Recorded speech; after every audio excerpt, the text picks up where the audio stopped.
Friends అందరికీ నమస్కారం. Welcome to my channel. ఈ వీడియోలో స్వాట్ అనాలిసిస్ గురించి తెలుసుకునే ప్రయత్నం చేద్దాం.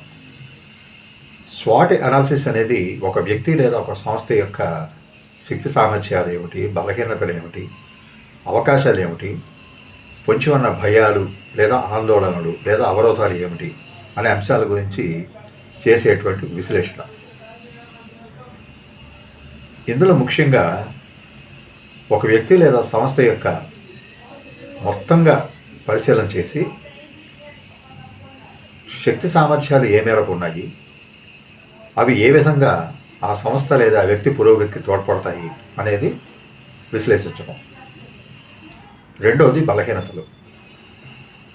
ఈ బలహీనతలు ఆ వ్యక్తి లేదా సంస్థ పురోగమనాన్ని ఏ విధంగా అడ్డుకుంటున్నాయి అనేది విశ్లేషణ చేయటం. మూడవది ఆపర్చునిటీస్. అవకాశాలు ఎట్లా ఉన్నాయి, ఒక వ్యక్తి లేదా సంస్థకు అందివచ్చే అవకాశాలు ఏ విధంగా ఉన్నాయి, మార్కెట్లో ఇప్పుడున్న స్థితి నుంచి మరింత ఉన్నత స్థితికి వెళ్ళడానికి ఎటువంటి మార్గాలు పాటిస్తే ఆ వ్యక్తి లేదా సంస్థ పురోగతి అనేది సాధ్యపడుతుంది అనేటువంటిది ఆపర్చునిటీస్. చివరిది థ్రెటనింగ్స్ లేదా ఛాలెంజెస్.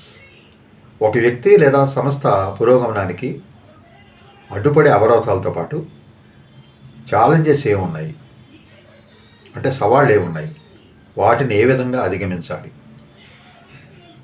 అనేటువంటి అంశాలను క్షుణ్ణంగా విశ్లేషణ చేసి ఒక డాక్యుమెంట్ రూపొందించేస్తారు.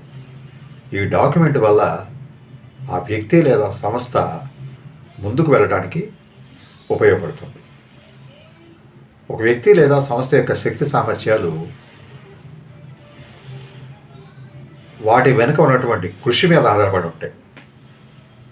ఒక వ్యక్తిని తీసుకున్నట్లయితే ఆ వ్యక్తికి ఉన్నటువంటి చదువు, విజ్ఞానము, సాంప్రదాయము, గౌరవ మర్యాదలు, విలువల పట్ల గౌరవం పాటించడం, ఇతరులతో మంచిగా వ్యవహరించడం,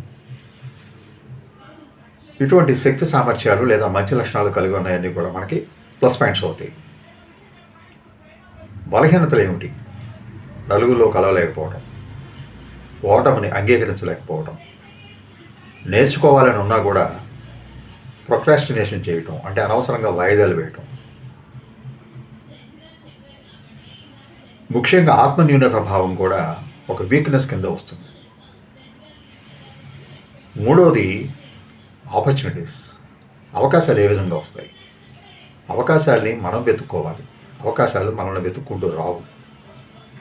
కనుక ఉన్న అవకాశాలని లేదా అందివచ్చిన అవకాశాలని ఏ విధంగా విభజన చేసుకోవాలి, మనకు ఉన్నటువంటి శక్తి సామర్థ్యాలకు లేదా మనకు ఉన్నటువంటి బలహీనతలకు సరిపడా ఎటువంటి అవకాశాలు అయితే మనకి సరిపోతాయి అనేటువంటి అంశాన్ని కూడా అర్థం చేసుకోవాలి.